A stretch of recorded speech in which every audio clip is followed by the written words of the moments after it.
There is a belief in my culture that the sacred forest doesn't just protect the land, it watches, it remembers, and when something is taken from it, it sends a message, not with thunder, not with fire, with silence, with stillness, with something that sits at your door and waits. Most people in Meghalaya know the law of the sacred grove. You do not take what isn't given. You do not disturb what the Rinku has claimed. Most people are careful, but one man forgot. And it was not the man who suffered first. My name is the lawkeeper. I keep these stories so they are not lost. This one is quiet. The quiet ones are always the worst. The village of Mawphlang sits beside a forest that does not forgive easily. The people there have lived next to it for generations. They know its modes, they know its sounds, they know above all else its one unbreakable law. What belongs to the forest stays in the forest. No branch, no stone, no living creature. You walk its paths with your hands at your sides and your eyes respectful. You take nothing. For generations, this held until the morning Bahbok came home, and something came with him. Kong Rit heard his footsteps before she saw him. She knew the sound of her husband's walk, the particular weight of it, the rhythm, and that morning, the rhythm was off. Too fast, too deliberate, like a man trying not to look like he was hurrying. She was already awake. She was always awake before him, feeding the fire, checking on their daughter Banri, who had coughed through most of the night with a fever that wouldn't break. The door opened. Bahbok stepped inside. He set something down near the wall. She heard the knock of it against the floor, and then he straightened up and looked at her with a face that was carefully, deliberately calm. "You're back early," she said. "The forest was good today," he said. She looked at him. He looked back. Neither of them said anything more. She should have pushed. She should have asked what good meant, what he was carrying, what he had done. She didn't.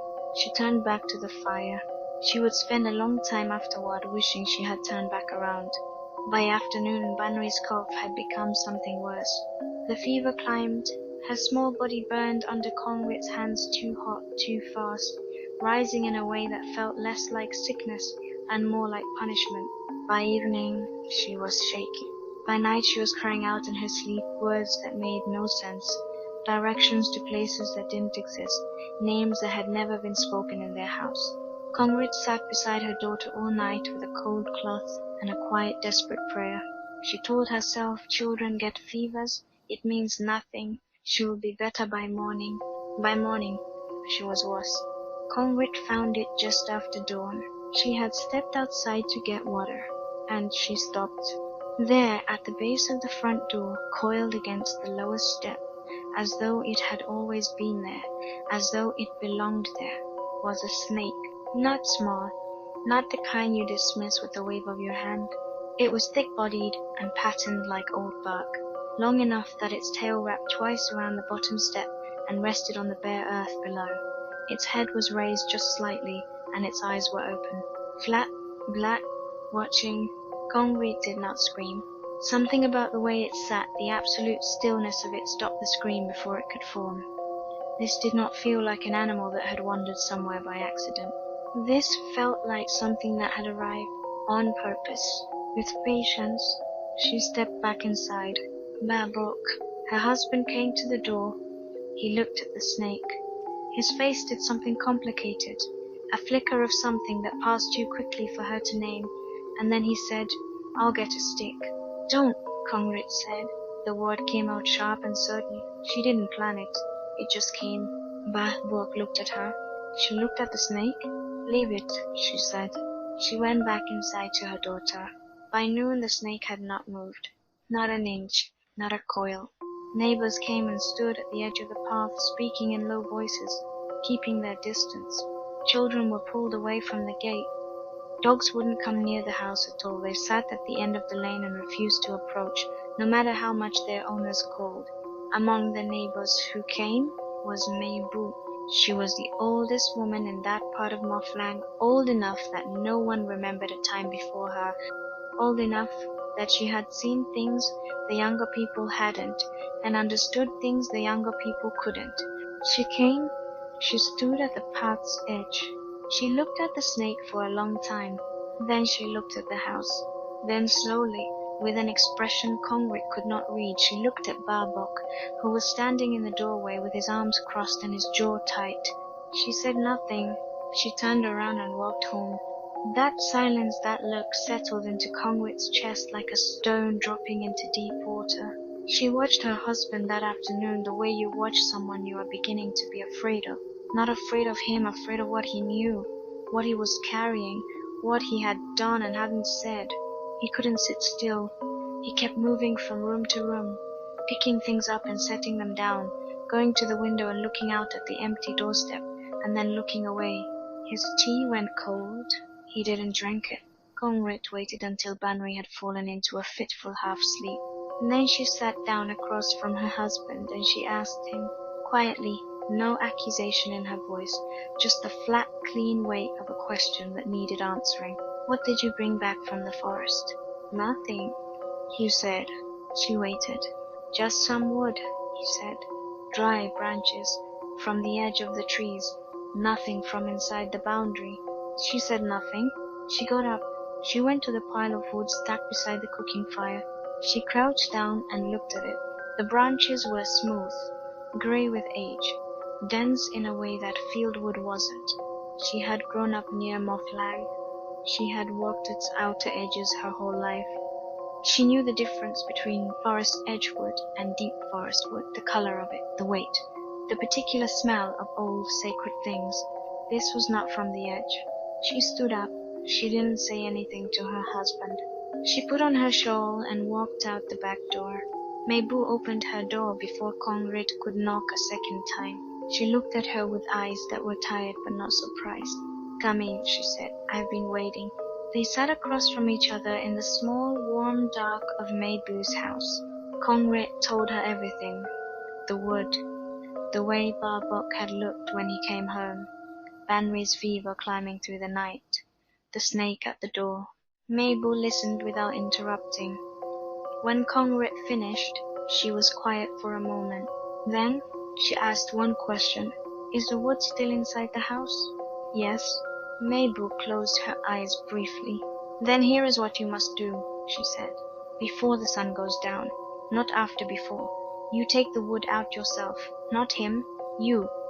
You carry it to the tree line as far as you can go without crossing the boundary, and you place it at the roots. And when you place it, you speak. Kong Rit asked, what do I say? Meibu told her. She made her repeat it twice. Oringu Obasa.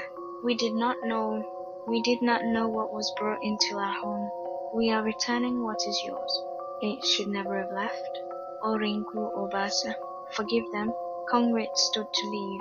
Meibu caught her arm. Kong Rit. She turned. Say it like you mean it, Meibu said. Not like a performance.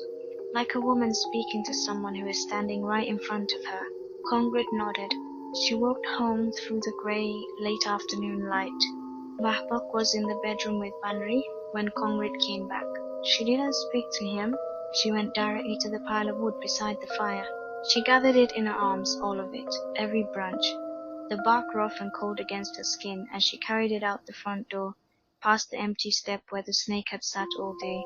She walked the path that led to the forest. The light was going. The trees were darkening ahead of her, the canopy thickening into shadow, the air changing cooler, heavier, carrying that particular green and earth smell that meant she was close. She stopped at the tree line. She crouched down and laid the wood carefully at the base of the largest tree, not thrown, not dropped, but placed. The way you return something borrowed, with both hands, with care. She stood up. The forest was quiet around her.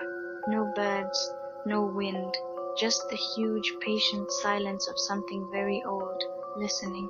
Kong Rit took a breath, and she spoke, not loudly, not with drama, with honesty, with the steady voice of a woman who needed to be heard.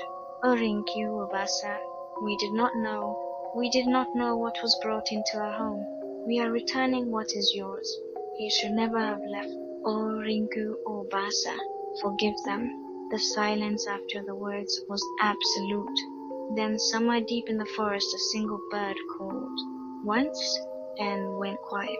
Kong Rit turned around and walked home without looking back. The step was empty. She saw it before she had fully opened the door, the blank stone, the clear path, the absence of that coiled watching presence, as if it had simply dissolved back into the world it had come from, gone. She stood there for a moment. Then she heard it. A voice from the bedroom. Small, complaining, unmistakably alive.